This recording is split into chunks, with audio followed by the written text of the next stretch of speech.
নমস্কার বন্ধুরা, পম্পি কুকিংয়ে সবাইকে স্বাগত জানাচ্ছি। আজকে আমি আপনাদের সাথে একটু নতুন রেসিপি শেয়ার করব, চলুন একবার দেখে নিই। তো হ্যাঁ, আমি আজকে লখনৌ মাটন আপনাদের সাথে শেয়ার করব, যেটা আপনারা রুটির সাথেও খেতে পারবেন, ফ্রাইড রাইসের সাথেও খেতে পারবেন, ভাতের সাথেও খেতে পারবেন। চলুন একবার দেখে নিই। আমি দুটো বড় সাইজের পেঁয়াজকে এইভাবে টুকরো করে মিক্সার গ্রাইন্ডারে দিয়ে দিলাম। তারপরে একটা গোটা টমেটোকে টুকরো করে কেটে এভাবেই মিক্সার গ্রাইন্ডারে দিয়ে দিলাম। তারপরে 3 টুকরো আদা দিয়ে দিলাম ছোটো ছোটো, আর দুটো রসুন বড় সাইজে দিয়ে দিলাম। আমি রসুনটা এইভাবে দিয়েছি, আপনারা চাইলে এটাকে খোসা ছাড়িয়েও দিতে পারেন। তো আমার পেস্ট রেডি হয়ে গেছে। এখানে আমার আধা কিলো মতন মাটন সিদ্ধ করে নিয়েছি আমি। তারপরে দিচ্ছি আমি এখানে 2 চামচ ওই পেস্টটা। তারপরে দিলাম কেওড়া ওয়াটার অল্প, দিলাম গোলাপ জল। এই ক্যাপটার মধ্যেই অল্প অল্প করে দুটো দিয়ে দিলে হলো। তারপরে এখানে আছে লাল ক্যাপসিকাম, হলুদ ক্যাপসিকাম আর সবুজ ক্যাপসিকাম। এই তিনটে কম্বিনেশন দেখুন কালারটা কি সুন্দর লাগছে দেখতে। তো তিনটে দিয়ে আমি ম্যারিনেট করে রেখে দেবো 15-20 মিনিট। আর অল্প সরষের তেল দিয়ে দিলাম, অল্প লবণ দিয়ে এটাকে ভালো করে মেখে আমি 15-20 মিনিট এটাকে রেখে দেবো।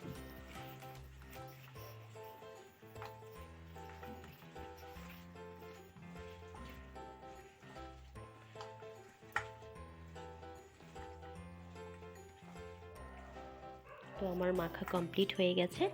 তো এখন এটাকে রেখে দিয়ে আমি নেক্সট স্টেপে যাব। কড়াইটা একটু বসিয়ে দিলাম। তারপরে এখানে মধ্যে তেলটা দিয়ে তেল গরম হয়ে আসলে আমি দারচিনি 1 টুকরো দিয়ে দিলাম এখানে। তারপরে দিচ্ছি লং একটা, 3টে এলাচ আর 4-5টে গোলমরিচ আর তেজপাতা দিয়ে একটু নাড়িয়ে আমি পেস্টটাকে দিয়ে দেবো এর মধ্যে। দিয়ে আমি 3-4 সেকেন্ড এভাবে নাড়িয়ে নেব। তো আমার 3-4 সেকেন্ড নাড়ানোর পরে আমি দিয়ে দিলাম এখানে লাল মির্চ, হলুদ গুঁড়ো পাউডার, কাশ্মীরি মির্চ, মিট মশলা, তারপরে দেব জিরে গুঁড়ো পাউডার, ধনিয়া গুঁড়ো দিয়ে আমি এটাকে ভালো মতন মিশিয়ে নিচ্ছি। কাশ্মীরি মির্চ দেওয়ার সাথে সাথে কালার একটা অন্যরকম চলে আসে, তো এটা আমরা সকলেই জানি। মশলাটাকে একটু নাড়িয়ে আমি ওই 15-20 মিনিট রাখা মাংসটাকে এর মধ্যে দিয়ে দেব।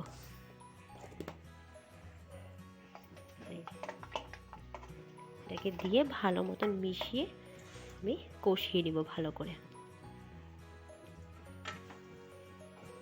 আর আপনারা অবশ্যই যে মাংসর জলটা যে সেদ্ধ করা আমরা যে নিয়েছি ওইটা কিন্তু ফেলবেন না, ওইটা আমার লাস্টে এখানে ইউজ করব। জলের জায়গায় ওই মাংস সেদ্ধ করা জলটা এর মধ্যে দিয়ে দিলেই হবে। তো আমি এখন এটাকে ভালো মতন কষিয়ে নেব। 3-4 মিনিট কষালে হলো ভালো করে। আর মাংস যত কষাবেন টেস্টটা অনেকটা বাড়ে। তো আমার 3-4 মিনিট কষানোর পর আমি ওর মধ্যে কালার একটু ইউজ করেছি, অরেঞ্জ কালার। তো এটা অপশনাল, এটা আপনারা করতেও পারেন নাও করতে পারেন।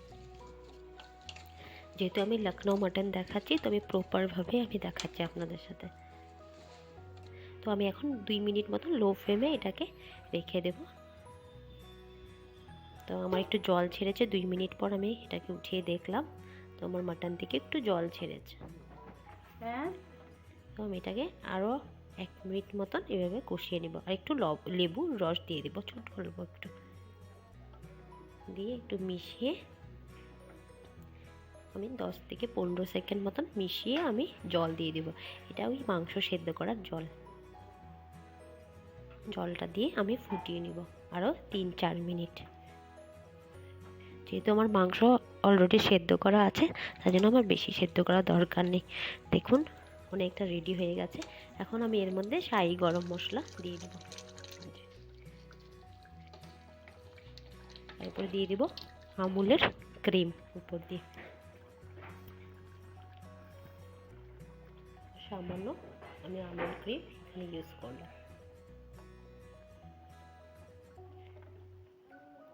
ব্যাস আমার রেডি হয়ে গেছে লখনৌ মাটন। আপনারা বাড়িতে নিশ্চয়ই একদিন ট্রাই করবেন, আমাকে কমেন্ট বক্সে জানাবেন। যদি আমার চ্যানেলটির এই রেসিপিগুলো আপনাদের ভালো লেগে থাকে তো লাইক, শেয়ার অ্যান্ড সাবস্ক্রাইব করে দেবেন। আপনাদের ভালোবাসার জন্যই আমি অনেক আগে এগোতে পারবো। আর আপনাদের কাছে যদি আরও নতুন নতুন রেসিপি থাকে আমাকে নিশ্চয়ই জানাবেন, আমিও ট্রাই করব। এখন আমি 2 মিনিট এটাকে ঢেকে রাখবো। তো গ্যাসটা অফ করে দিলেই হলো। তাই এখন আমি সার্ভ করে নিচ্ছি একটা বাটির মধ্যে। দেখুন কি সুন্দর কালার আসছে। বাড়িতে যখনই সময় পান তো এইভাবে লখনৌ মাটন একবার তৈরি করে খেয়ে রেডি আমার।